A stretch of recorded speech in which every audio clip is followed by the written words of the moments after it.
नमस्कार दोस्तों, हर संडे की तरह आज भी जुड़ गया हूँ आपके साथ। मेरी कोशिश यही रहती है कि मैं आपके बैंक के परिचालन में आपकी कुछ सहायता कर सकूं और आपकी बैंक अच्छी बनी रहे। एक जो टॉपिक जिसके ऊपर मैंने जब से ये माई व्यूज़ सीरीज़ चालू की है मैंने बात नहीं की है। मैं टालता हूँ उस विषय के बारे में बात करने के लिए, क्योंकि ये रुचिदायक विषय नहीं है। क्योंकि मेरे जो सब्सक्राइबर्स हैं उसमें बहुत सारे डायरेक्टर्स भी है, चेयरमैन्स है और बैंकों की सीईओ है, एमडीज़ है। इसमें ये जो डायरेक्टर बंदे हैं, जो डायरेक्टर है अर्बन कोऑपरेटिव बैंक में, उनके लिए ये विषय रुचिदायक नहीं है, अच्छा नहीं लगेगा उनको। शायद मेरी भाषा में कुछ कड़वाहट होगी, लेकिन मेरा ये मानना है कि मैं जब भी किसी विषय के बारे में कुछ ना कुछ कहता हूँ तो मेरी अपेक्षा यही रहती है कि आपकी बैंक सही तरीके से चले, नियमों का पालन करे और उस हिसाब से आपके बैंक का अगर कामकाज चलता है तो बहुत ही अच्छा है। कोई भी अर्बन कोऑपरेटिव बैंक अच्छी है तो क्यों है, याद रखिएगा, इसकी एक प्रिंसिपल वजह है। The main and the most important pillar of any urban cooperative bank is the members of the board of directors. जो बोर्ड होता है ना आपका, वही बैंक को अच्छा या बुरा कर सकता है, ऐसा मेरा मानना है। क्योंकि मैं जब मैनेजमेंट या पोस्ट ग्रेजुएशन करता था तो एक थ्योरम था, इंडस्ट्रियल मैनेजमेंट का एक थ्योरम था, जो शायद बाद में फिर बासेल कमेटी में भी आ गया। वो थ्योरम क्या था? Collective responsibility is nobody's responsibility. This was the major dent in the cooperative unit और cooperative as a constitution. This was a major drawback. मतलब क्या है इसका कि बोर्ड निर्णय लेगा, 15 लोग इकट्ठा मिलके, 15 लोग 17 लोग जो भी है वो इकट्ठा मिलके डिसीजन लेंगे और किसी की एक की जिम्मेवारी नहीं होगी। Responsibility is not fix to one. हमारे बोर्ड ने डिसीजन लिया है, हम क्या करेंगे? That's where the most important aspect of urban cooperative banks is the board. और मेरा ये मानना है कि ये बोर्ड के बारे में अगर बोर्ड के मेंबर्स अगर सजग नहीं है, जिसको हम कहते हैं कि alert and alive in terms of their contribution to the bank, banks do face difficulties. Over a period of time, the regulator has changed the views about the board of the directors. Madhavpura होने के बाद आपको याद होगा कि reserve bank insisted that you must have 2 expert directors in your board, and as long as you are not amending the bylaws, you co-opt them. Urban cooperative bankers normally क्या होता है, ऐसी कोई डायरेक्टर जब आती है, they always try to fight it out with Reserve Bank of India. हमें कहाँ आदमी मिलेंगे फलाना आदिम का। But then all the banks with the next 2 years, somewhere around 2003-2004, every bank had an expert director who was co-opted on the board. Of course, the qualification and every prescription was there. और I believe some 15-20 years ago, board of directors के बारे में अलग अलग circulars थे और पहला master circular urban cooperative bank ने जब बैंकों के लिए जब निकाला, that was somewhere around 2008-2009. Last master updation was in 2013. Post 2013, Reserve Bank of India has updated almost every master circular barring this. And with the change in BR Act, this particular circular, which is popularly known as do's and don'ts for the directors and the audit committee of the board, that section is also included in the do's and don'ts only. Now this particular circular, which is of 2013, should have been reviewed very aggressively, more so when the banking regulation has been amended, and it is precisely here for the past 2 years Reserve Bank of India has been working on how to implement the various provisions of a Banking Regulation Act so as to ensure that seamless implementation of various provisions which are applicable to directors would be implemented. Of course, the dice is not in the favor of the directors of the Urban Cooperative Bank. The dice has not been dropped by the Reserve Bank of India. But then what could come is another part of the story. I mean, we may talk about it more subsequently. Normally bank में जब बंदा director बनता है तो उसे सब कुछ मालूम होना ज़रूरी नहीं है. He should not know every banking because they are democratically elected, and then they are supposed to contribute with their talents.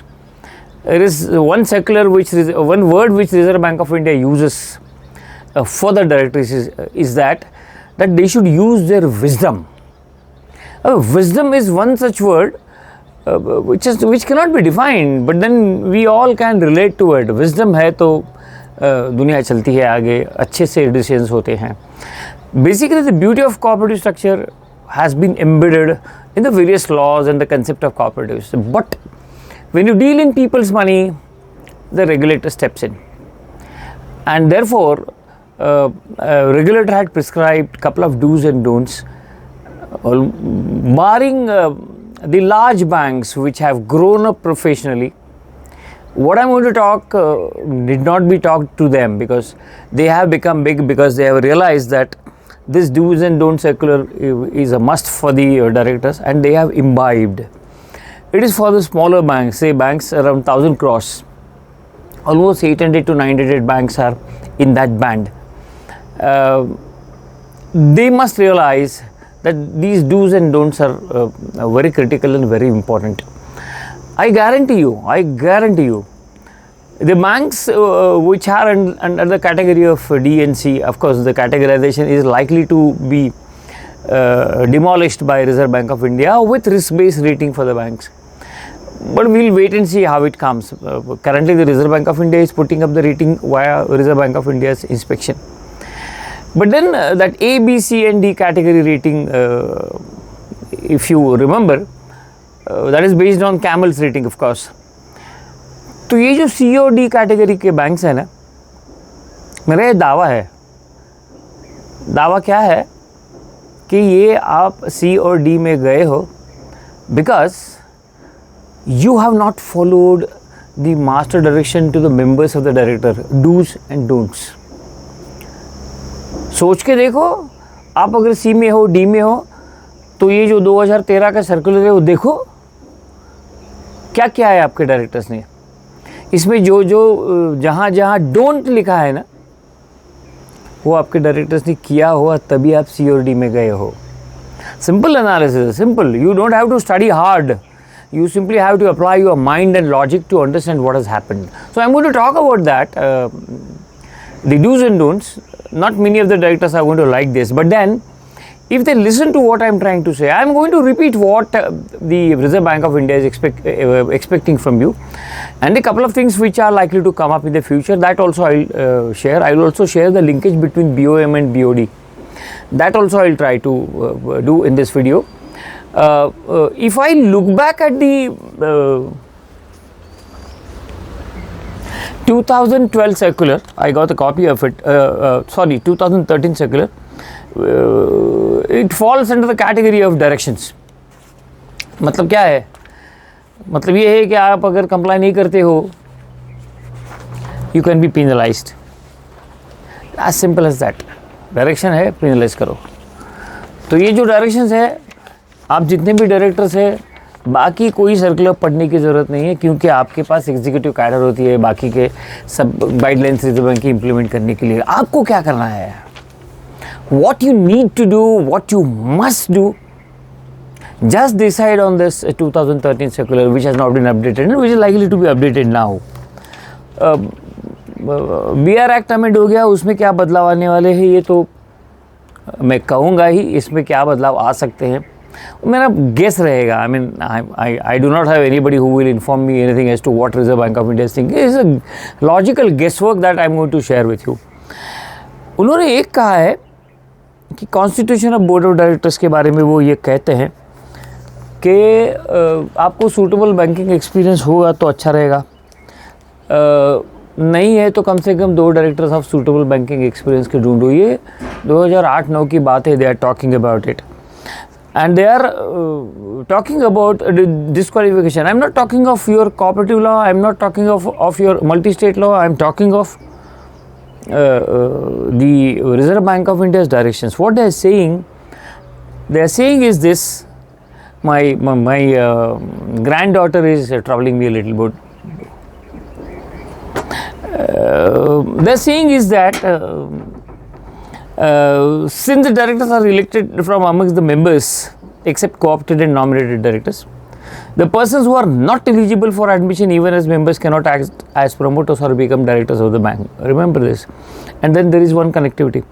In particular, persons engaged in money lending, financing and investment activities, either individual capacity or as proprietor, partner, employee, director of the concern, as also those convicted of many criminal offences, any criminal offences, including moral turpitude, are ineligible. In terms of the model bylaws and all that, they are repeating this.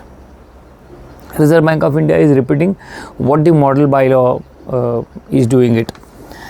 इसमें सवाल ये आता है कि election आपका जो conduct होता है वो आपका रिटर्निंग ऑफिसर स्टेट लॉ में या मल्टी स्टेट लॉ में करता है.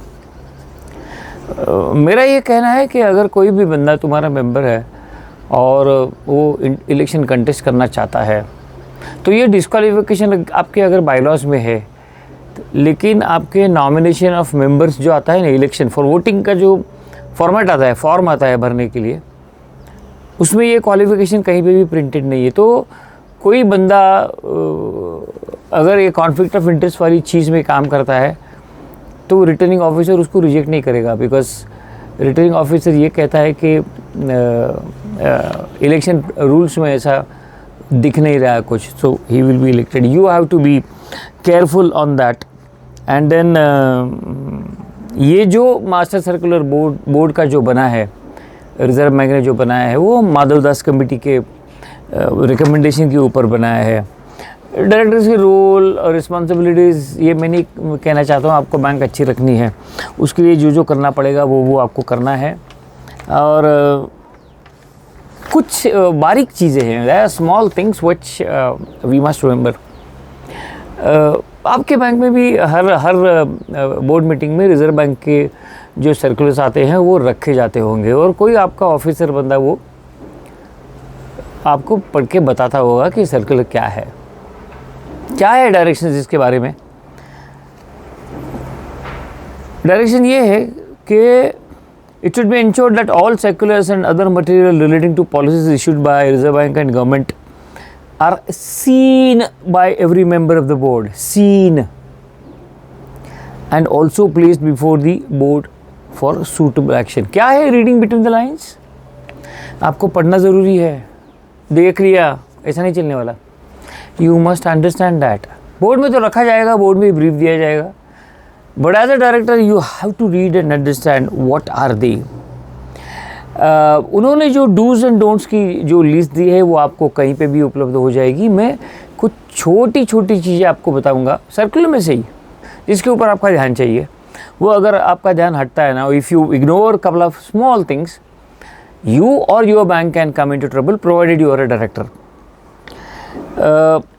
आप जब काम करते हैं एज अ डायरेक्टर, आप क्या करते हो, आदतन तुम्हारे जो एग्जीक्यूटिव्स होते हैं ना, अलग अलग जगह पे काम करने वाले या मैनेजर या ऑफिसर होते हैं, आप उनको बुलाते हो, मुझे ये चाहिए, मुझे वो चाहिए, मुझे ये कागज़ दो, मुझे वो पेपर दो.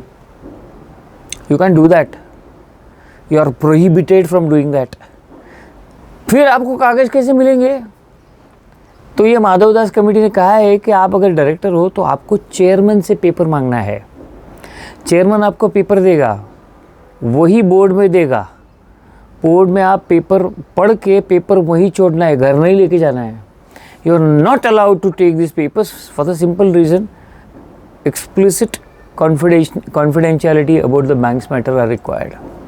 आप ओथ ऑफ सीक्रेसी लेते हो, आप ओथ ऑफ सीक्रेसी लेने के बाद में आप अगर पॉलिटिक्स करते होंगे कि हमारे बोर्ड में आज ये हो गया और किसी और डायरेक्टर को, बाहर वाले डायरेक्टर को या पुराने डायरेक्टर को बोलते होंगे, तो you are breaching the oath of secrecy. आपको ये नहीं करना चाहिए। आपको जो भी झगड़ा करना है, माथापच्ची करना है, आपको अगर कोई सब्जेक्ट अच्छा नहीं लगता है, कुछ चीज़ों के बारे में आपके विचार बोर्ड एक्सेप्ट नहीं कर रहा है, तो आपको ये सोचना है कि आपने आपके विचार रख दिए, you have placed your views, and after placing the views you simply forget, because it's always the collective decision that prevails in the cooperative banks or cooperative institutions.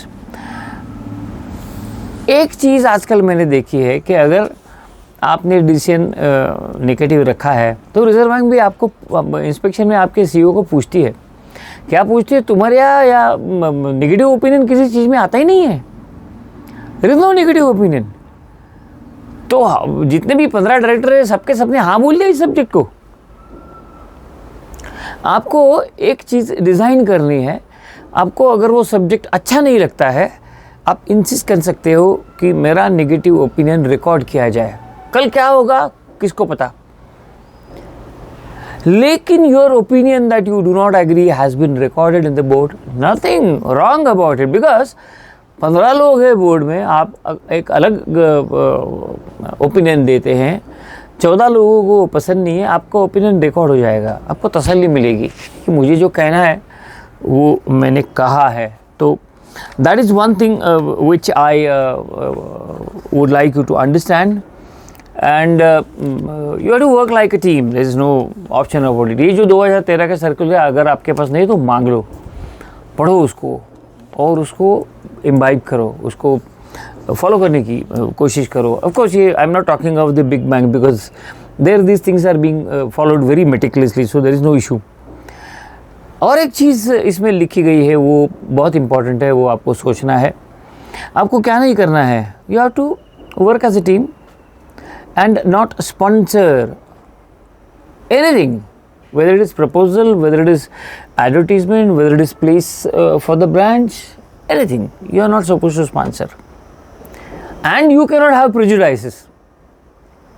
You can record your view is fine. You cannot have prejudice or be prejudiced against individual proposals. ये जो छोटे छोटे शब्द है ये बहुत ही important है, और रिजर्व बैंक जानती है बैंक जब छोटी होती है तो directors have to run the show very aggressively. They try to run the show very aggressively. They go to branches and at times they do a lot of administrative functions. That is not expected. Please do not involve into administrative function at all. That's not your job. You are not even an expert in banking, boss. आप CA होंगे, आप ICW होंगे, आप MBA होंगे, फिर भी आप practical banker होने के नाते आप जिस वक्त डायरेक्टर होके उस बोर्ड में आते हो, आपको एडमिनिस्ट्रेशन में कहीं भी इंटरवेंशन नहीं करना है। बहुत तीखी तीखी चीज़ें रिजर्व बैंक ने कही है। I mean you need to understand, you cannot interfere in to day to day work. If you want something, you can talk to CEO because he is the administrative head. Do not call the concerned branch manager to you or send crisscross instructions. No way. You cannot send a mail to the employee of the bank asking him for certain details. Those should not be given and will not be given. You are not entitled to interfere into administrative process. किसी भी employ को आप किसी भी तरह की directions नहीं दे सकते हो, भले आप चेयरमैन हो या कुछ भी हो। You cannot. And if you are doing that, you are violating this master direction about the don'ts. It's necessary that the instructions are not given in a crisscross manner. You can call the CEO or the top level executive, you can discuss with him and share what is your expectation. You are not supposed to give direction. आप expectation share कर सकते हो, उसके अलावा आप कुछ नहीं कर सकते हो। जैसे मैंने आपको बताया कि आपको स्पॉन्सरशिप किसी तरह की नहीं करना है और किसी भी डिसीजन में आपको इन्फ्लुएंस नहीं करवाना है। वो अगर आप इन्फ्लुएंस करवाओगे तो it will be a violation. आपको बोर्ड डिस्कशन में पॉजिटिव इंटरेस्ट लेना है, और अगर किसी चीज़ या किसी डिसीजन के बारे में आपका इंटरेस्ट हो, भले आपका वो रिश्तेदार नहीं हो लेकिन आपका दोस्त है जो इधर कनेक्टिविटी में कहीं भी आता नहीं है, रिजर्व बैंक के गाइडलाइंस में कहीं भी वो आता नहीं है, लेकिन you know him, is your friend and you would like that particular decision to be taken by the board in this favour, what the morality of the instructions is, stay away from the decision and declare that you are interested. Once you declare that you are interested, board also notes that. Only thing is that you have to ensure that the board records that you are interested in that particular case, whether it is loan or whatever, कोई भी चीज़ हो, that you are interested should be recorded is what I believe. दूसरी एक चीज़ है वो बहुत important है, वो मैं सेंटेंस ही कहूँगा, आपको समझ में आएगा ये जो डायरेक्टर बंदे लोग हैं वो क्या करते हैं। मेरे बंदे को प्रमोट करो, मेरे बंदे को ट्रांसफ़र मत करो, उसको यहाँ से मत लेके आओ, उसको नौकरी से मत निकालो, आदमी अच्छा है उनको क्यों निकाल रहे हो, that's none of your job, that's none of your job. The instructions are very clear. क्या है instructions? Sponsor in the candidate for recruitment और प्रमोशन और interfere in the process of selection, appointment and transfer of the staff. या तो आप promotion process में कहीं पे भी कैंडिडेट स्पॉन्सर नहीं कर सकते हो, जो एडमिनिस्ट्रेशन इवैल्यूएशन करके आपके सामने रखता है उसके ऊपर डिस्कशन हो सकता है, लेकिन आपको इस किसी भी प्रोसेस में इन्वॉल्व नहीं होना है। छोटी चीज़ बताता हूँ आपको, कई बैंकों में ऐसा होता है कि अपॉइंटमेंट या प्रमोशन का जो कम्युनिकेशन दिया जाता है ना, वो सीईओ और चेयरमैन सिग्नेचर करते हैं। That is a proof against the bank that your chairman is involved in the administrative functions. Decision हो गया, डिसीजन तुम्हारे पास जो इंडस्ट्रियल कमेटी होगी उसमें डिसीजन हो गया कि भाई फलाने आदमी को प्रमोट करना है या ट्रांसफ़र करना है, वो ट्रांसफ़र का डिसीजन भी किसी कमेटी में लेने की ज़रूरत नहीं। It's as a CEO you have to decide that. Why do you want chairman to sign that? You must stop that because you are building an evidence for an allegation by Reserve Bank of India that your chairman or a director is involved or is violating these guidelines. दिन बहुत ख़राब है sir, कुछ चीज़ें प्रेम से होती थी इतने सालों में नहीं हो रही है, तो आपको ये छोटी चीज़ें हैं वो आपको समझना चाहिए। पर्सनल एडमिनिस्ट्रेशन में आपको इन्वॉल्व ही नहीं होना है। कोई भी बैंक में HR डिपार्टमेंट जो होता है ना, दैट इज़ अ वेरी की डिपार्टमेंट। मेरा ये मानना है कि HR का फंक्शन अगर पुअर हो गया तो बैंक को बहुत तकलीफ होती है। When the HR is transparent and professional, the bank achieves different milestones, that's what I believe. और एक चीज़ इसमें लिखी गई है, RBI के सर्कुलर में लिखी गई है, हर एक बैंक में कोई ना कोई यूनियन या एसोसिएशन होता है। यूनियन एम्प्लॉयज़ का होता है, एसोसिएशन ऑफिसर्स का होता है। उनको बुला के पॉलिटिक्स मत कीजिएगा, उनसे डायरेक्ट बात मत कीजिएगा। On behalf of bank you are not authorized to do that. ये कहते हैं कि do not encourage the individual officer, employee or unions approaching them in any matter. समझ लो मैं क्या कह रहा हूँ। This is a very critical and important thing. आपने ओथ ऑफ सीक्रेसी लेने के बाद में कल जाके अगर आप डायरेक्टर करके चुन के नहीं आते हो किसी भी वजह से, आपके पास बैंक के बहुत सारे सीक्रेट है, आपको उसके बारे में बाहर कहीं बोलना नहीं है। आप जब डायरेक्टर हो तब तो बोलना है ही नहीं, लेकिन आप जब डायरेक्टर नहीं रहोगे तब भी आपको नहीं बोलना है, because that's a violation of secrecy act and secrecy laws. Bank can proceed against you if it decides. And then if it is noticed by Reserve Bank of India, you are the one who is doing some publishing bad news or something about the bank, internal news about the bank, even Reserve Bank of India can initiate action. BR Act में बहुत सारे powers है, तो आपको ये चीज़ नहीं करना है। और एक चीज़, आपको बैंक के इंटरनल फंक्शनिंग के कोई भी कागज़ के टुकड़े को बाहर नहीं ले जाना है, कहीं पे भी लाना नहीं है, घर पे भी नहीं बुलाना है, कोई मेल से डेटा नहीं मंगाना है। You are prohibited, you are prohibited. क्या कहता है डायरेक्शन कि all information clarification that the director may require for taking a decision should be made available by the executives. Fine. Where? Not at your home. Not at your home. Not on your email. Forget about it. That is not possible. और email पे अगर ये data आता है तो this is a violation of reserve Bank of India's directives. और एक छोटी चीज़ बताता हूँ मैं आपको। डायरेक्टर होने के बाद में आपको विजिटिंग कार्ड बैंक देती है, और ये विजिटिंग कार्ड पे बैंक को लोगो नहीं होता है। पॉपुलरली सब बैंक ये करती हैं, लेकिन इसमें सेंटेंस क्या लिखा गया है वो सुनो। आपके विजिटिंग कार्ड पे लोगो नहीं होगा, फाइन, लेकिन बैंक का नाम जो है, उसका जो स्ट्रक्चर है, उसका जो प्रोटोकॉल है, लिखने का तरीका है, वो भी आपके विजिटिंग कार्ड पे नहीं होना चाहिए। What is the sentence that you are using? A director may indicate his directorship of the bank on his visiting card or letterhead, but the logos of distinctive design of the bank should not be displayed on the visiting card or letterhead. Distinctive design should not be on your card. तो आपके visiting card पे क्या होगा? Bank का नाम होगा, but not in the style and manner it is written by the bank everywhere on all the printed stationery.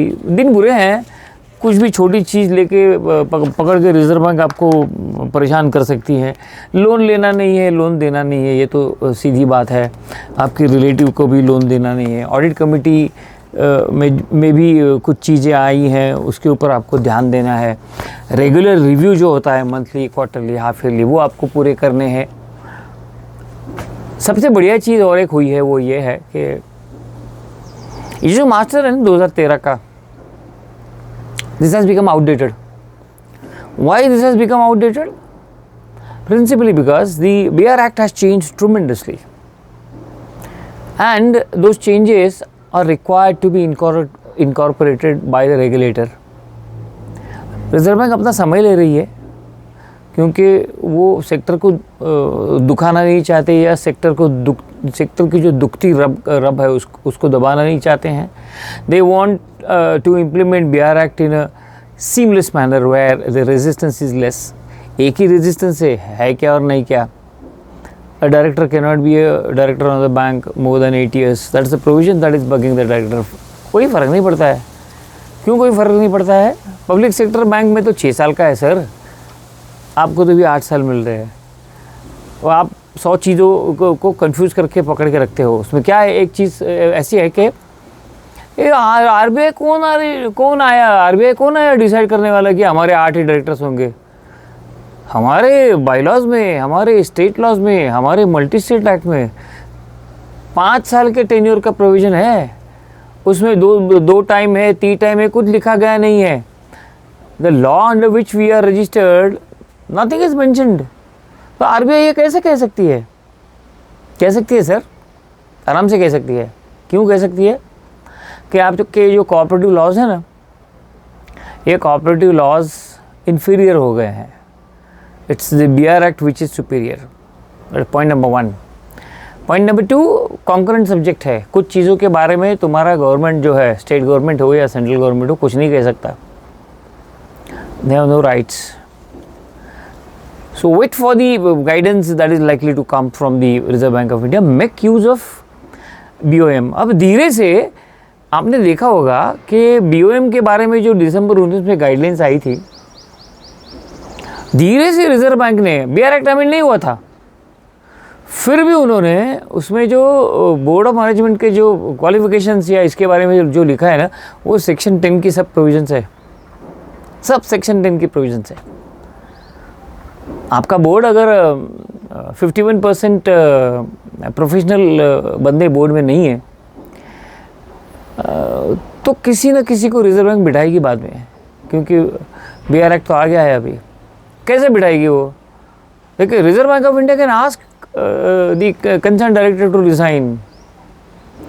अरे समझो, ऐसा मान के चलो कि आपके पास 4 डायरेक्टर्स है कि वो प्रोफेशनली क्वालिफिकेशन जो सेक्शन 10 में लिखा गया है वो पूरा नहीं करते, 4 है डायरेक्टर्स।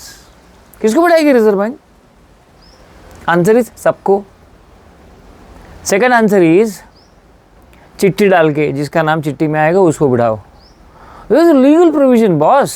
चिट्ठी डाल के नाम निकालना और उसको बिठाना has been defined under BR act. So what are you wondering about?